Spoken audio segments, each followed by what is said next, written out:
DRG Kids. కథ అమ్మాయిని కాపాడండి. బల్వీర్ నగర్లో హర్పాల్ సింగ్ ఆయన రిటైర్మెంట్ జీవితాన్ని జీవిస్తూ ఉన్నారు. ఆయన కుటుంబంలో ఉన్నది ఆయన భార్య గీత, కొడుకు దీపక్, ఇంకా కోడలు మీను ఉండేవారు. ఇంటి కింద భాగంలో హర్పాల్ సింగ్ ఇంకా గీత గారు ఉండేవారు. పై అంతస్తులో కొడుకు కోడలు ఉండేవారు. పైన ఉన్న వాళ్ళకి కింద ఉన్న వాళ్ళకి ఎప్పుడూ గొడవ జరుగుతూ ఉండేది. ఈ విధంగా మీతో గొడవ పడ్డం నా వల్ల అస్సలు అవటం లేదు. ఇంతకు మించి మనం ఏం చేయగలం? ఆ దేవుడు మనకి ఇలాంటి బిడ్డనిచ్చాడు. కోడల విషయం ఇక చెప్పనక్కర్లేదు.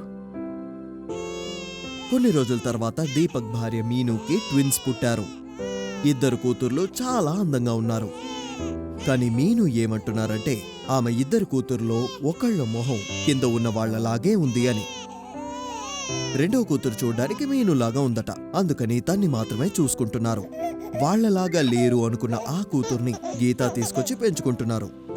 తన పేరే దేవిక. బామ్మగారు ఎప్పుడూ ఆమె మనవరాలు దేవికని చాలా బాగా చూసుకుంటారు. అక్కడ రెండో కూతురు పేరు వేదిక అని పెట్టారు. తను వాళ్ళమ్మ మీనుతోటుంది. మీను చూడమ్మా, నేను చెప్పేది కాస్త విను.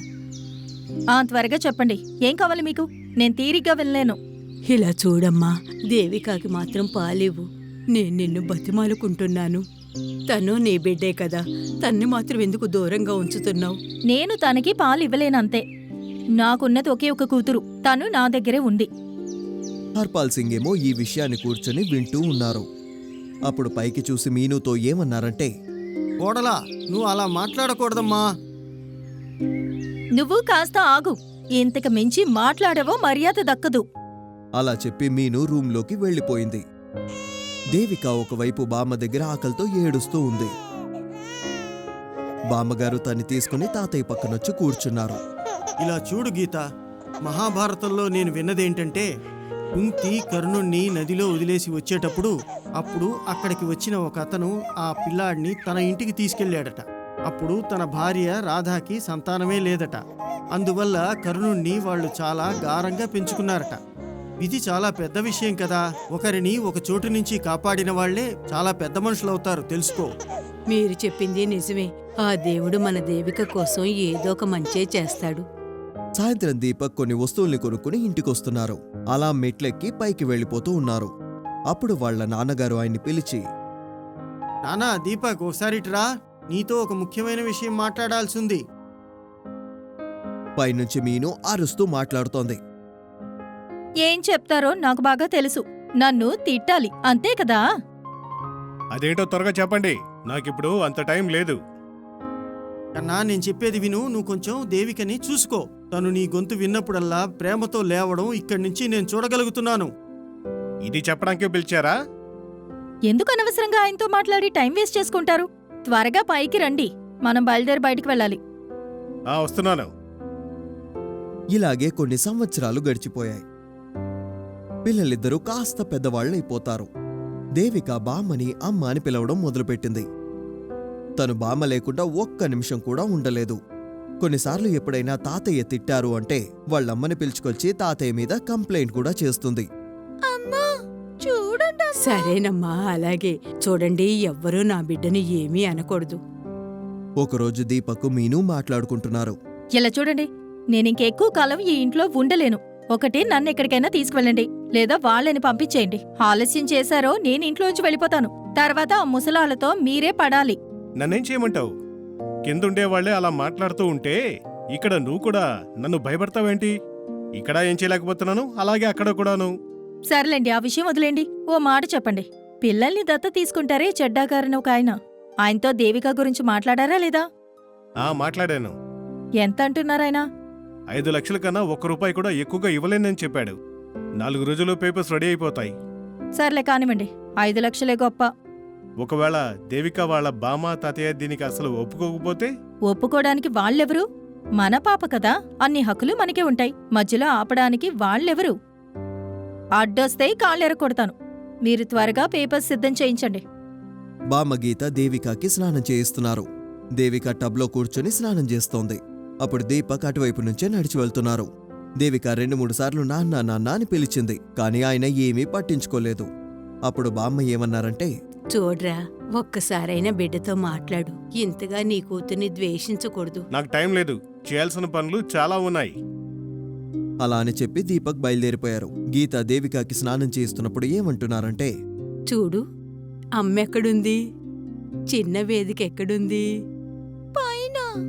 నిన్ను ఎక్కువగా ప్రేమించే వాళ్ళెవరు? మీరే అమ్మా. ఆ, దేవిక గీత బామ్మకి ముద్దు పెట్టింది. సరే తల్లి, డ్రెస్ వేసుకుందిగాన్రా, ఎక్కువసేపుంటే జలుబు చేస్తుంది. గీత దేవికాకి టవల్ని చుట్టి రూంలోకి తీసుకెళ్తున్నారు. దేవికాని అమ్మేస్తున్నారన్న విషయం గీతాకి తెలిసిపోయింది. ఆమె హర్పాల్ సింగ్తో చెప్తున్నారు. ఇలా చూడండి, మన దేవికని ఎవరో దత్తత చేసుకుంటారట. వాళ్ళ దగ్గర నుంచి 5 లక్షలు తీసుకుంటున్నారు మన వాళ్ళు. లేదు, అలా జరిగే అవకాశమే లేదు. ఇటువంటి నీచమైన పనిని ఏ తల్లి తండ్రి కూడా చెయ్యరు. లేదండి, వాళ్ళిద్దరూ మాట్లాడుకోవడం నేను విన్నాను. అలా అంటే దానికేమిటి అర్థం? విషయం మన చెయ్యి దాటిపోయింది.